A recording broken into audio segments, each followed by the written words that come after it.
पिछले कुछ दिनों से विरोध प्रदर्शन कर रहे पहलवान सरकार द्वारा उनकी एक के बाद एक मांगे माने जाने के बाद भी मानने को तैयार नहीं दिख रहे हैं। विरोध जारी रखने के लिए इन पहलवानों की तरफ से अपनी मांगे लगातार बदली जा रही हैं। इस लगातार हंगामे का नुकसान कुश्ती को भी उठाना पड़ा। हंगामे की वजह से कई प्रशिक्षण शिविर विलंब का शिकार हुए। इसकी सबसे ज्यादा मार उन युवा पहलवानों पर पड़ रही है जिनका भविष्य दांव पर लगा हुआ है। अंतर्राष्ट्रीय स्पर्धाओं में देश का नाम रोशन करने के लिए जी जान से जुटे यह युवा पहलवान इस हंगामे और विरोध के कारण अपना कीमती समय गंवाने को मजबूर हो रहे हैं। ये जो धरना हो रहा था, इस धरने की वजह से हमारे बच्चों को बहुत नुकसान हुआ है। इसकी वजह से बहुत सारे नेशनल्स नहीं हो पाए हैं और कई इंटरनेशनल भी नहीं जा पाए हैं बच्चे।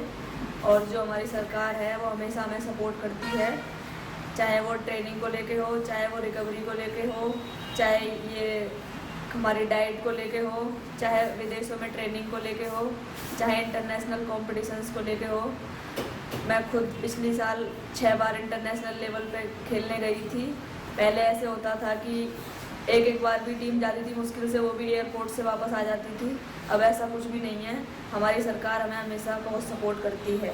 जो ये रेसलर्स प्रोटेस्ट कर रहे हैं, इसके बारे में ये कहना चाहती हूँ कि इससे हमारी रेसलिंग को और हम जैसे बच्चों को काफ़ी नुकसान हो रहा है।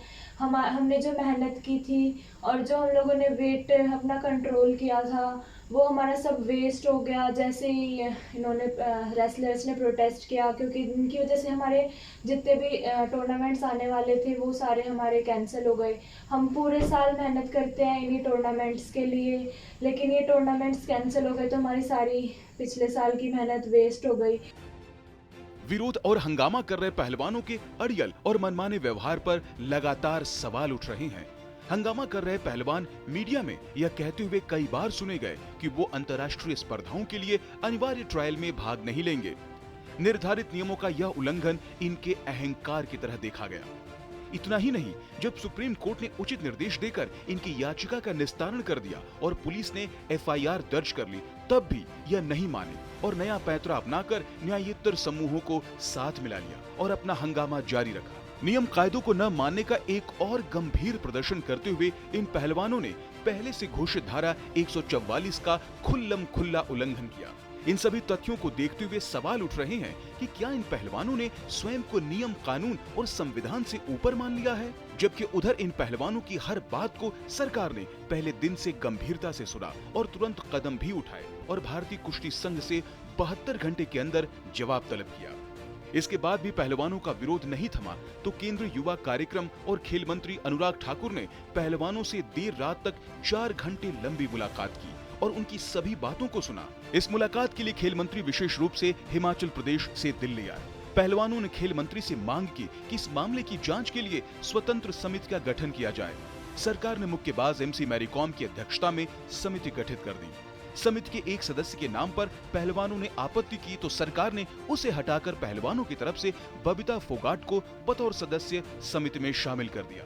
पहलवानों ने एक और मांग रखते हुए भारतीय कुश्ती संघ के अध्यक्ष बृजभूषण शरण सिंह को हटाने की बात कही।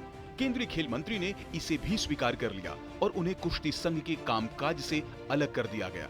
शुरू में पहलवानों ने संतोष प्रकट करते हुए विरोध खत्म करने का ऐलान किया, लेकिन कुछ ही दिन में फिर यूं टर्न ले लिया। इस बीच विरोध कर रहे पहलवान प्रमुख स्पर्धाओं में शामिल भी नहीं हुए। बजरंग पूनिया और विनेश फोगाट ने टारगेट ओलंपिक पोडियम स्कीम का हिस्सा और 50,000 रुपए मासिक भत्ता प्राप्त करने के बावजूद प्रमुख स्पर्धा जाग्रेब ओपन में हिस्सा नहीं लिया। बजरंग, विनेश, रवि और साक्षी ने साल की दूसरी ranking series Ibrahim Mustafa tournament में भी भाग नहीं लिया। इतने सब के बाद भी खेल मंत्रालय ने बजरंग का किर्गिस्तान और विनेश का पोलैंड में ट्रेनिंग का अनुरोध स्वीकार किया। इसके लिए सभी तैयारी के बाद इन दोनों ने जाने से इनकार कर दिया। ट्रायल्स में अनुपस्थित रहने की वजह से बजरंग, रवि और विनेश किर्गिस्तान में एशियाई कुश्ती चैंपियनशिप के लिए क्वालिफाई ही नहीं कर पाए।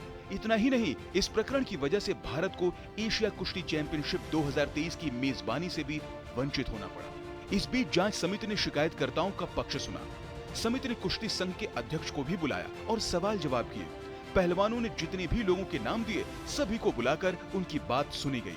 23 अप्रैल को पहलवान फिर से दिल्ली के जंतर मंतर पहुंच गए। उन्होंने तुरंत एफआईआर की मांग की। हालांकि कई वर्ष पुराने आरोप की शिकायत दर्ज करने को लेकर कुछ कानूनी प्रक्रियाएं पूरी करनी होती हैं।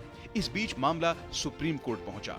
कपिल सिब्बल जैसे भारी भरकम फीस वाले हाई प्रोफाइल वकीलों के पेश होने को लेकर भी कई सवालों ने जन्म लिया। सुनवाई के दौरान पुलिस ने अदालत को सूचित किया कि मामले में एफआईआर दर्ज हो गई है और शिकायतकर्ताओं को सुरक्षा उपलब्ध करा दी गई है। सुप्रीम कोर्ट ने इस पर संतोष प्रकट करते हुए याचिका का निस्तारण कर दिया। इसके बाद भी पहलवानों का विरोध नहीं थमा।